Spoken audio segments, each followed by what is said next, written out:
Waalaikumsalam warahmatullahi wabarakatuh. Gimana Mas Agun? Alhamdulillah Bang. Mau tanya sedikit tentang sejarah terbentuknya FPI. Banyak orang tidak tahu FPI itu awal mulanya seperti apa, sehingga yang tahu itu besar seperti ini dan membuat kisruh di negeri. Seperti apa Pak menurut Bapak?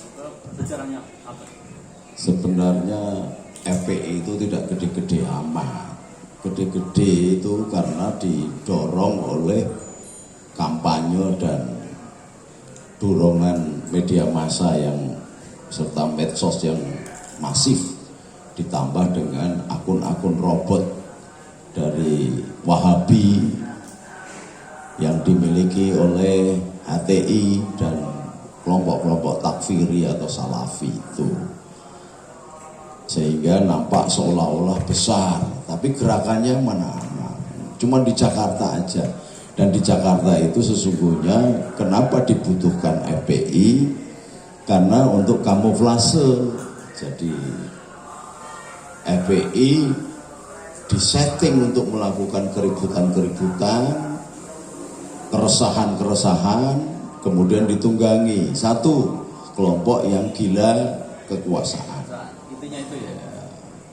Yang kedua, kelompok yang sesungguhnya rampok, maling, copet gitu, yang uang-uang negara supaya tidak muncul di permukaan. Maka ketika FPI kemudian dibiayai oleh bohir-bohir, baik mantan penguasa atau kelompok-kelompok jenderal, maka seolah-olah jadi besar dan tidak tersentuh. Pihak kepolisian juga tidak berani menyentuh. Karena apa? Sejarahnya FPI itu didirikan dulu dari mantan Pam Swakarsa.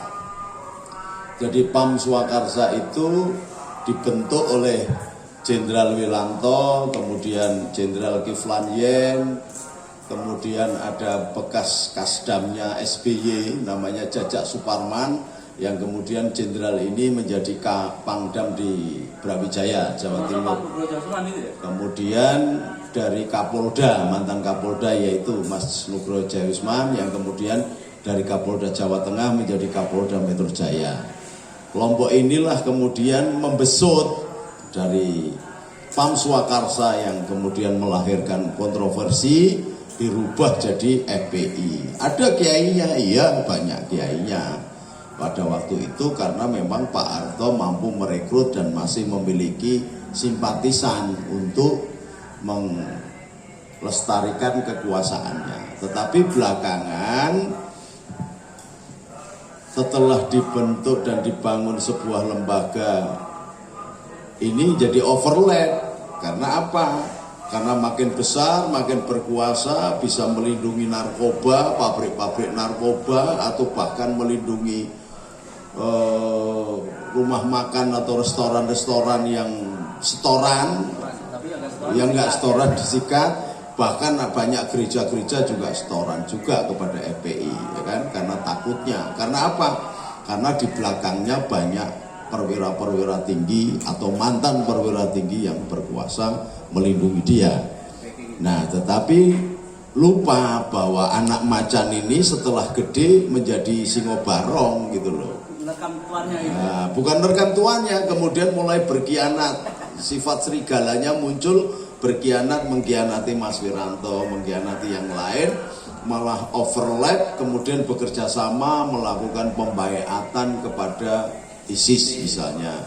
Kemudian mulai membangun karena merasa sudah besar, didorong sana sini dan tidak tersentuh, akhirnya mulai membangun satu impian-impian.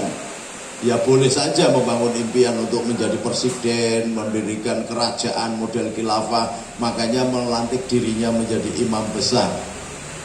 Nah, imam besar ini kan juga bermasalah. Kata imam besar itu di Indonesia nggak ada. Kalau merujuk di dunia internasional, maka julukan imam itu hanya kepada pemimpin madhab. Jadi Imam Nawawi, Hambali, Hanafi, Maliki itu boleh. Atau justru menjadi lambang pemimpin kelompok Syiah. Nah, kalau Sunni biasanya memanggilnya Amir, tapi sama saja sih sebenarnya. Tapi istilah imam itu adalah hak patennya Syiah. Nah kalau Rizik Syihab kemarin mengaku sebagai imam besar tapi ternyata dia mengaku Sunni, nah ini nggak karuan. Dia menyesatkan Syiah tapi dia pakai jabatan imamnya, gitu loh.